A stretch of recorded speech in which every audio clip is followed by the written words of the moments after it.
everyone, welcome to Make It Big 2020. I'm your host, Beatrice Este with BigCommerce, and today I'm here with Ken Cowan, who leads product partnerships at Salsify, a BigCommerce elite partner.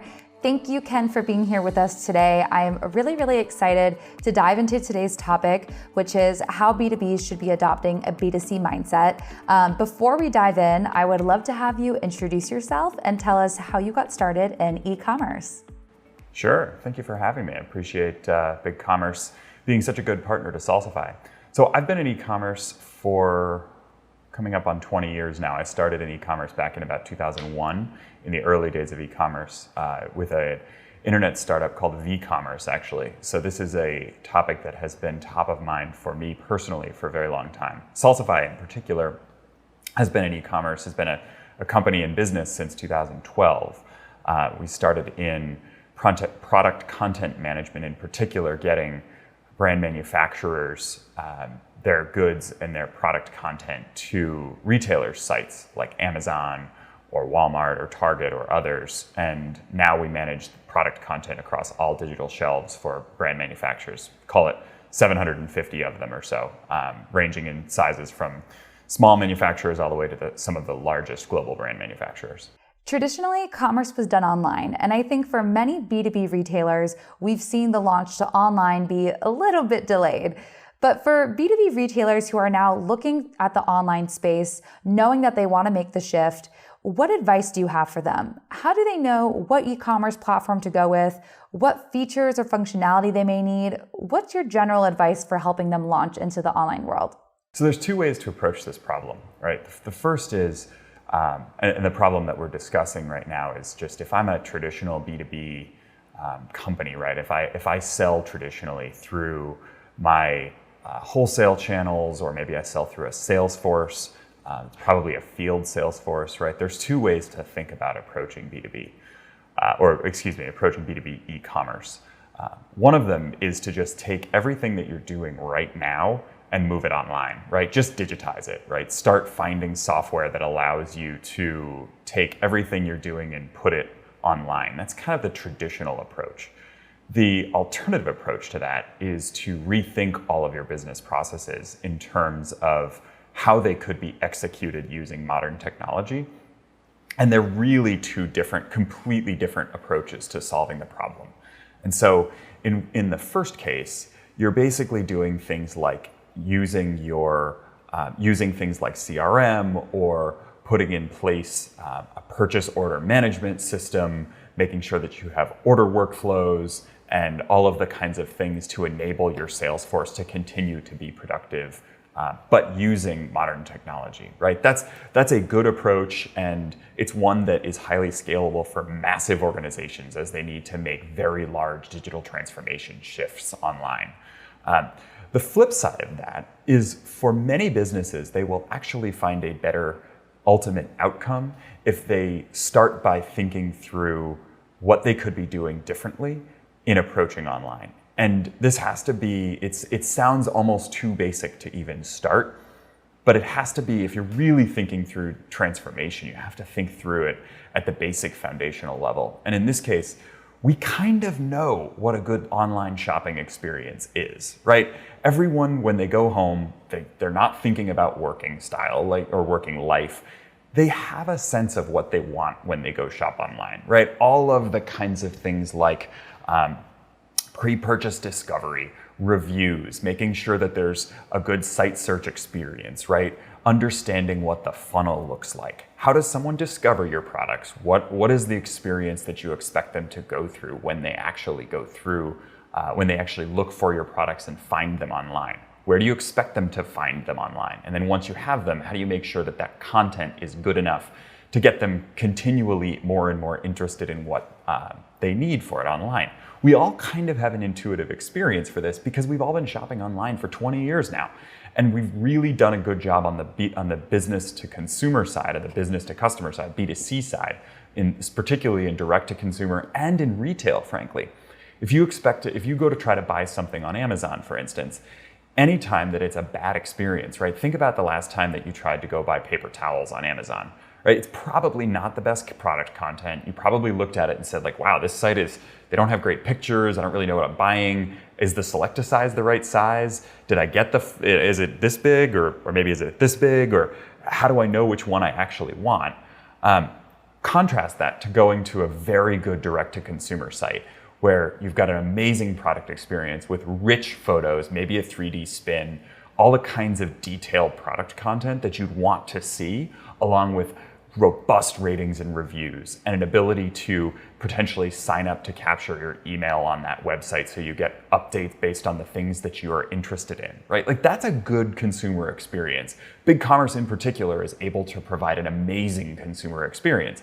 So why would you start at the very top of saying, well, we already have these processes, let's just put them online, let's find some software to allow us to get online, right? Unless your business precludes you from running a good experience, think at a deeper level about the sorts of things you could be doing to make your business better.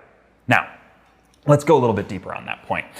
In the case of what's happened in 2020, we've seen massive online shifts in ways that we probably planned for, but we planned for in a completely different sort of timeline. We started thinking, okay, it'll be 5 years before people start to shop online, right?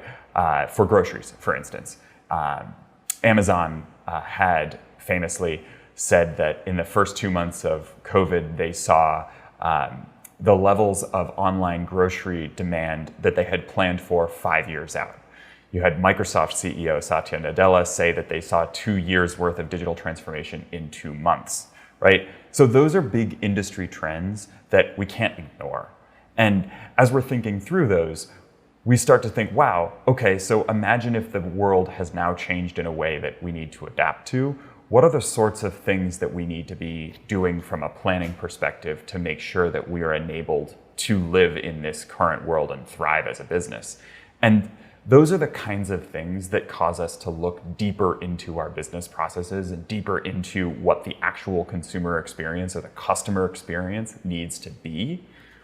And so later on in the interview, we can get into some of the things that you would need to do to make sure that you are approaching the world from a deep enough fundamental perspective. But the overall theme to think through is it's not enough to take what you're doing today and just digitize it. You have to be thinking, what should the consumer experience be? Or in this case, the customer experience, right? It doesn't matter that your customer happens to be B2B. Customer in this case needs the best experience because they will be shopping online. You will be doing things in a digital way, and they're going to expect what they demand on the consumer side to be the same on the business to business side. You know, it's funny, I used to work in B2b E-Commerce, so merchandising and all of that is music to my ears. But you brought up a really good point there, which is that at the end of the day, we're all consumers. So it's really important in the B2B space that you're delivering a modernized customer experience. And even more so with the shift that we've seen more recently in B2B, which is the rise of the millennial buyer and probably soon the Gen Z buyer. It's so important that you have the features and functionality in place to really captivate that experience for them. And I think an initial first step is just being able to digitize your catalog. Many B2B companies have thousands, if not hundreds of thousands of SKUs. And so that just little step can make a massive difference. So with that said, what advice do you have for B2B retailers to really make sure that they're delivering a modern experience? So there's a few things that are relatively understood around B2B e-commerce relative to B2C e-commerce. One of them is that the B2B e-commerce market today, despite being relatively young, is some multiple of the size of B2C in terms of the gross merchandise value, right? The GMV, which is how we generally think about measuring these markets, which is just the total throughput of dollars that flow through that part of the industry. The other part about it is that it's growing faster, right? And so if we look at those two things and say B2C e-commerce is kind of like thought of as the e-commerce that we all know of, right? We all think about it all day long, right? Amazon, Shopify, BigCommerce, like these kinds of trends are what everybody's watching. But if we have this market that's sitting here quietly a multiple of B2C and also growing faster, then it starts to make us wonder, like, okay, well, what else is there that we need to be scratching the surface on, right? What are the other kinds of things that we need to be watching, right? So if we just dig a little bit deeper on understanding what's going on there, B2B as a component of the overall economy is significantly larger than B2C, right? Take away e-commerce from it. The upstream part of the economy by dollars is much larger than the consumer economy. And so that stands to reason that digitizing it, putting it online, putting a lot of the transactions online represents a much larger market opportunity than just focusing on the consumer side of the world, which is probably easier to execute because we already know kind of what we need to do. So what that's kind of led us to understand is that B2B is, call it 4 to 5 years behind B2C, right? So if you're a B2B brand manufacturer in this case, or some sort of a retailer distributor, something that's upstream of an ultimate consumer, then one of the things that you need to be thinking through is, well, what would the best experience be for my customers, right? Because if you think about the traditional ways on which, or the traditional criteria on which B2B transactions are met, it tends to be on price and on availability. And those are two completely different axes than most consumers buy on, although you'd find that it actually tends to be very similar if you look at commodities. Right, so if you go to try to buy, again, let's use the case of paper towels buying on Amazon or on Amazon or Walmart or any of the other sites that you might go to buy your basic commodities on from your large CPG companies in our regular shopping experience, those are going to be, the decisions that you make are going to be, well, can I get it tomorrow? And can I get it for the lowest price, right? And frankly, that's not the way that most consumers want to shop. It's just the way that they shop in commodities in particular. Now, if you move that into B2B transactions, often availability is going to be something that is a criteria that is harder to hit because the specific part you need may only be available from one manufacturer, but it may be available from many manufacturers if you can expose the purchasing process to something that's not limited to geography. So if you think through the way that a traditional B2B value chain is built, it's often built on geography, right? You have someone who is a regional distributor, a regional manufacturer, and they have sales force that goes across that region and they sell it to their customers, and then their customers buy it, and then it's distributed through that part of the region, right? That's the way that most of the economy works. And so if you think through, okay, well, what happens if all of a sudden it doesn't matter if my sales force happens to be able to drive to reach to my office? If I can buy online and I can use the vast network of logistics that exists in the United States to bring those kinds of parts to me, especially if I'm ordering in very large quantities, all of a sudden as a buyer, my choices have exploded. And so then perhaps I don't make that decision based on just price, availability, and a relationship that I may have had for 10 years with a sales rep. All of a sudden, I'm making that decision based on so many other factors because I'm not just thinking about one specific brand manufacturer's part anymore, or maybe one or two. I'm now thinking about everyone who could possibly make this part and make it available to me. And so what you're finding is that results in a new world of complexity, right? A vastly larger landscape on which you're competing. But it also means that you can then take that market share, right? So while it may be a threat to you to have the world open up into e-commerce, it's also a massive opportunity if you get there first and if you offer the best experience. And that's why it matters to really offer the best experience, to think through the sorts of things that we already know we want because we already are doing it in B2C. So couple that with we're already doing it in our lives when we go home, right? We're shopping at lunch and we're looking up random things online that we might want to see. We're on, a website of say a mountain bike that we really like that happens to be powered by BigCommerce or something like that, right? We're watching these amazing experiences. And then we go back to our job after lunch and we're working through these horrible portals and like dated interfaces from the 90s, and we're wondering why we're still running these programs on our computers and why can't this just be a better process, right? And so just accepting that is not going to be something that we can tolerate anymore. And the reason we can't tolerate it is because the whole world has shifted 5 years into the future over the last 6 months.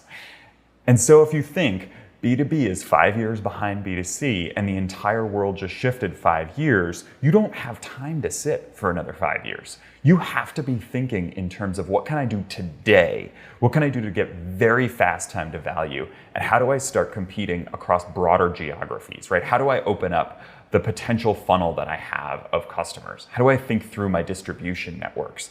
Am I competing at the right level? And is the advantage that I have that may be geographical in nature because of the historical fact that you couldn't get into my market, is that going to still exist in 5 years?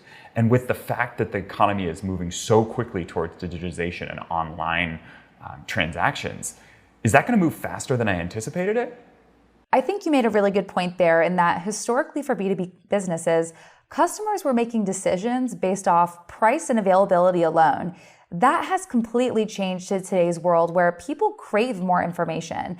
For me personally, when I was working in B2b E-Commerce, it was in the food industry, and there is so much information that comes with food. And so when we were undergoing our digital transformation, that was one of the top priorities, was how can we provide as much information possible, not only on the product and the nutritional information, how it's prepared, but even, when can people expect their order, what's available. So those traditional aspects are still important, but they just need to be integrated with that more detailed and enriched information. But I do want to dive in a little bit further because there's so much more that you can do with a B2B experience beyond price lists and availability. So what are some additional features and functionalities that prove really, really well for B2B businesses?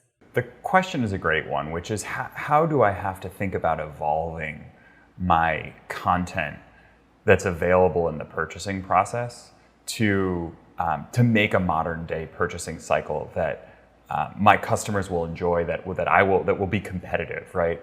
And it comes down to kind of two things, both of which e-commerce in the modern industry can solve, or the modern economy can solve in a way that it couldn't before, right? And the two things are surfacing the information using modern technology, and then backing it up with analytics and being able to close the loop on what works and iterate over time. And both of those things were not really available in the traditional B2B buying cycle that we've really been able to innovate on in using modern technology. So the first one is around surfacing information. So frankly, the modern B2B purchasing cycle isn't great. Now, I don't mean modern using technology, I mean modern using price lists and manual catalogs and others, right? One of the biggest things that we saw in the last 5 or 6 years at Salsify is that brand manufacturers that had B2B buying processes as a part of their sales process, right? Perhaps they sold partially through distributors, perhaps partially through retailers, maybe they sold a little bit direct. One of the most used features of Salsify we had was a digital catalog feature. And all it was taking what they would otherwise have in physical catalogs that they were maintaining in a database somewhere. And the database wasn't an advanced database. It was probably just an Excel or a CSV file. And just putting it online in a digital catalog, right? That's not even a great experience. It's just digitizing it. And so one of the things that you think through is in the purchasing process, when you have things like price lists, right? So a list that perhaps based on whoever the customer is, they might see a different price and a different set of availability, set of different compatibility of each of those things. That can be solved using computers a heck of a lot easier than it can be solved using physical printed catalogs. But physical printed catalogs is the way the industry is primarily doing it right now. And so being able to map and represent those price lists within your own data allows you to then present it back to your customers such that they can then have perhaps behind a login on a website can see their own availability, their own compatibility, and then making sure that when they get to that PDP, the product detail page, that when they then go look at an individual product, it has all the content they need to not only just make a decision, right? That's actually one of the key functions of those catalogs. Those catalogs were just to make a decision. It's just, okay, which product do I need? And then, okay, does it fit? And then what's the price, right? We can go far beyond that today. There are some great examples of product detail pages that I've seen recently where B2B manufacturers are adopting some of the B2C techniques for product photography, right? I saw a piece of PVC pipe the other day that had been photographed in every single different direction using high quality, and then they had a 3D spin of it that you could look at specifically. Tell me one time in a B2B buying process where you could ever see what the product even looked like before you buy it. You just buy it and then you receive it, and then you hope that the fitment makes sense. But being able to actually present that level of tangibility of what the product actually looks like to a customer is just a different level of experience, right? And so what you end up doing is you create this level of credibility of you as a manufacturer when you can present that level of product content, right? All of that, and then there's all the basic blocking and tackling, all the stuff that you have to do to make sure that you can at least fulfill the role of a buying decision, right? And so those are the basics, right? Those are the price lists, those are the purchasing workflows, right? If your customers need to get approval to buy something from their higher ups in their company, or if they need to just make sure it goes through procurement or something like that, you need to just make sure that you can incorporate the basics of those within whatever purchasing process that you're exposing online. And making sure that you have complete product information there, right? So things like sizes, weights, the DIMs, the fitment data, making sure that you have all the materials, all the hazmat stuff, right? Is it hazardous materials? What goes into the manufacturing? A lot of times those things are kind of table stakes to being able to transact online. And frankly, if you're an entrepreneur watching this, you probably know that inherently, right? You would never think, well, I could expose a purchasing process and not have that stuff. So making sure that the systems that you select are able to cover those, while it sounds simplistic, is actually a really key thing to think through. Okay, does my system allow me to present pictures of what I'm doing? Does my system allow me to present localized content? Does it allow me to have price lists for my individual customers? Does it allow me to have purchasing workflows? Does it allow me to have a login where I can keep all of that stuff exposed to the right people? Does it allow me to have things like governance and hierarchies of my product content? There's all kinds of things that you need to do to make sure that you can keep your product content in the right form, right? That is, from a logistical perspective, managing it internally will become a nightmare if you don't put the right systems in place. So while we start with the foundation of what should the consumer experience be, or in this case, the buyer experience be, we also need to start from the point of view of, okay, if we start with that experience, we now need to work backwards to understand what are the systems we would need to put in place around the PIM or around the e-commerce platform to make sure that we can actually properly execute all of these, right? Another thing that we see a lot of is, as the world is shifting to direct to consumer through traditional brand manufacturers that perhaps we might think of them as consumer companies, but they only sell through distributors or retailers, right? Many of the large CPGs are that way. They did not have an ERP, for instance, that could sell eaches. Meaning that if I tried to buy a box of, using an example, but not that this is actually them, if I tried to buy an individual packet of Fritos, their ERP couldn't actually handle one bag of Fritos being sold. And then their supply chain couldn't handle one bag of Fritos being shipped, much less the cost, right? We're not even talking about the cost and is it worth it to do this? I'm talking about from a pure systems perspective. The system could not execute the process. So make sure that you have thought through that use case, not necessarily specifically selling an each, but rather, are there edge cases that in the next 5 years I might want to do? And so then the question becomes, well, how do I know that, right? How do I know what I'm going to do? And that's another answer that we can go through here, which is, okay, think through it. Think through the next 10 years. What might I do 10 years from now? Not 2 years, not 18 months, not some short timeline where maybe I can put a Band-Aid on the process, or maybe I can try to use some sort of system that might help me do CPQ or something like that.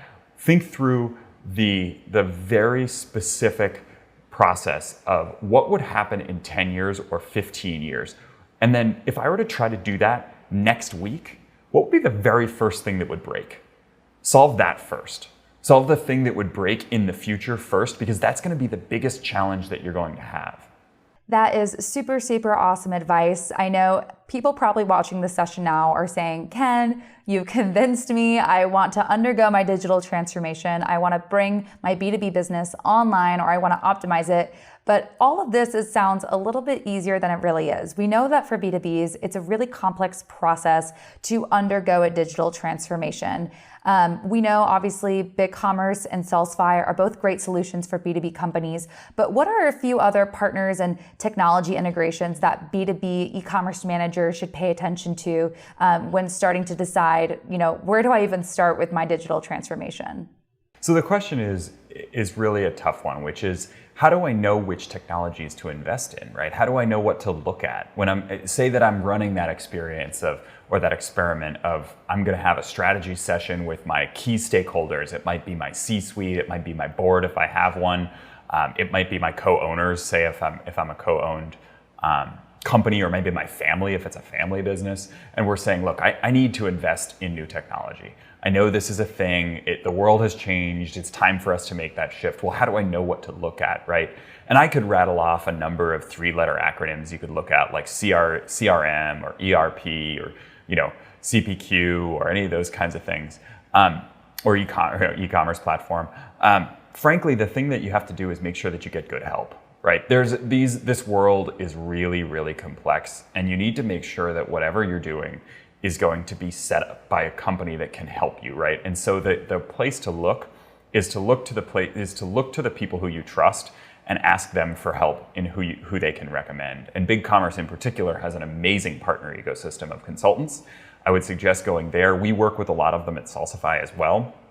And BigCommerce has an amazing set of resources that you can leverage. But frankly, if you're looking to take a business, a B2B purchasing cycle, or a B2B company that you have overall, and make a digital transformation out of it, you need to make sure that you're going to experts. And so in this case, going and asking for help of those who can help me think through my business processes and what are those systems that we need to look at. When should I look at modernizing my ERP to go to a cloud system, or one that can handle all of the different things I need? Or when should I think about a PIM, right? Perhaps I have a classic PIM, or maybe I was using my accounting system or my traditional ERP that I was running on premise to try to run it, right? What if I was using like Microsoft Great Plains or from 20 years ago, and I don't even know where to start with those kinds of things, right? The vendors can be really, really helpful to point you through people who can help to set up a strategic vision and then help you go through a process like a crawl, a walk, and a run, or to help to understand what to prioritize, right? I'm not going to sit here and tell you that the very first thing you need to do is invest in e-commerce, or the very first thing you need to do is invest in PIM, or the very first thing you need to do is invest in a marketing solution, or any of the others, because frankly, I don't know what your vision is yet, but there are people who can help, and that is one of the places that I would start. Tell me a little bit about why UX is so important for B2B and how brands should be supporting it with the right technology on the back end. The question comes down to, how do I make sure that when I am providing the right experience for my consumers, that I can actually support it, right? And then what is the right experience? And we have a sense of what the right experience is from the way that we shop online every day, right? In a consumer environment. We're anticipating a product detail page that looks frankly awesome. We just don't accept product detail pages that don't look awesome anymore. And so why would you then accept that in a B2B scenario, right? You need things like really rich product content. You need high resolution images with good lighting to make sure that you have it all. You need enhanced content below the fold. You need to make sure that you have product comparison pages. You need to make sure that you have bullets fully built out. You need to do all of the basics, right? All of the stuff that if you were to look at a product detail page today and you didn't see, you'd wonder why it wasn't there. We already have a sense of that. So then the next question comes down to, well, how do I know that I can actually do that? And frankly, the best place to start is to make sure that you have a system that you can manage all that stuff in. And the system will provide you a framework on which to build all those, right? And so if you think about it, what would a system be that would allow me to make sure that I have all of that data? And then I can start to make sure that executing it on the front end is doable, right? So the way to think through it is I need a place to put all of my product content, right? What we're discussing to create an amazing experience starts with the content, and then it goes to the execution side of how to display it. And then from there, it goes to the back office side of how do I support the transactions, right? Because you actually don't need right away to support the transactions. What you first need is to make sure that you have all the product content in the right place, in a format that is not only complete, but actually looks good. But the completeness piece is really key. One of the things we see at Salsify is a lot of companies come to us and they say, hey, we want to centralize our product content. We need a place to put it. We need to distribute the content through a number of channels. We sell on a number of channels, and we just don't have the content. And so we have ways to get around that, but it's a great forcing function because it starts you to start thinking about, do I have all the product images right now? Do I even have product images at all for a lot of my products? Do I need them? Do I have short form bullets? Do I have localized content? What if I sell in multiple countries? What about multiple regions? What about multiple currencies?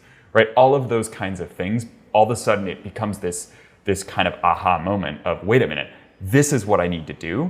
And then once you have that, selecting the different places to display it becomes quite easy. Because then it's just, okay, that's just a channel that I need to know that I can populate that data in. And so then you can start to look for what is the best of breed way to display it. And so that's what brings you to places like BigCommerce, where they can give you an amazing experience, but you know that you have the data in a usable format in a system that can easily and seamlessly send that data to BigCommerce, that BigCommerce can accept and then turn around and show it to your customers.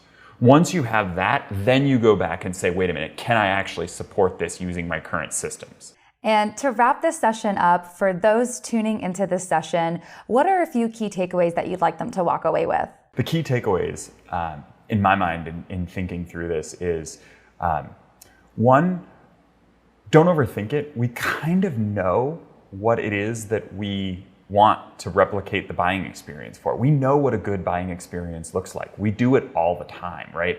When you're browsing at lunch, when you're browsing in the evening on the different awesome D2C sites or some really good retailer experiences, and then you go back to your job at the next time you hit those systems and the world is just a lot more bleak and it just doesn't work as well. Think through, wait a minute, why can't I replicate this for my buying experience, for my buyers? Why can't I replicate that good experience, right? And the technologies are out there to do it. It exists and that can be helped.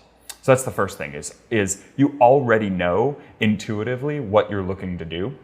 The second thing is there's not time to wait anymore. The world has changed in 2020 in a way that we don't even need to get into, right? It's become almost a trope at this point.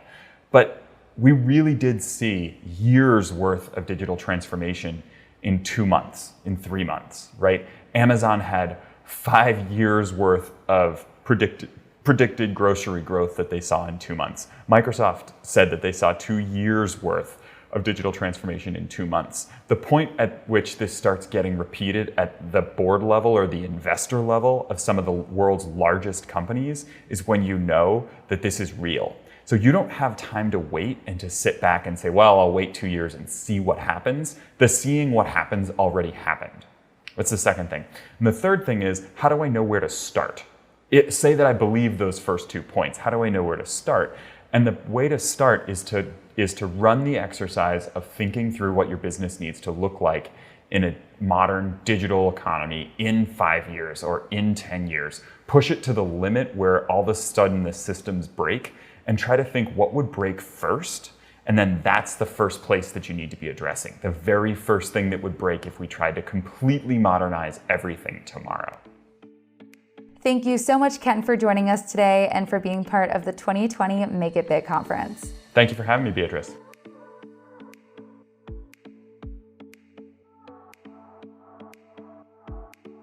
Thanks for tuning into our session with Ken Cowan from Salsify. Be sure to engage with us on social media using the hashtag MakeItBigConf and share what you've learned.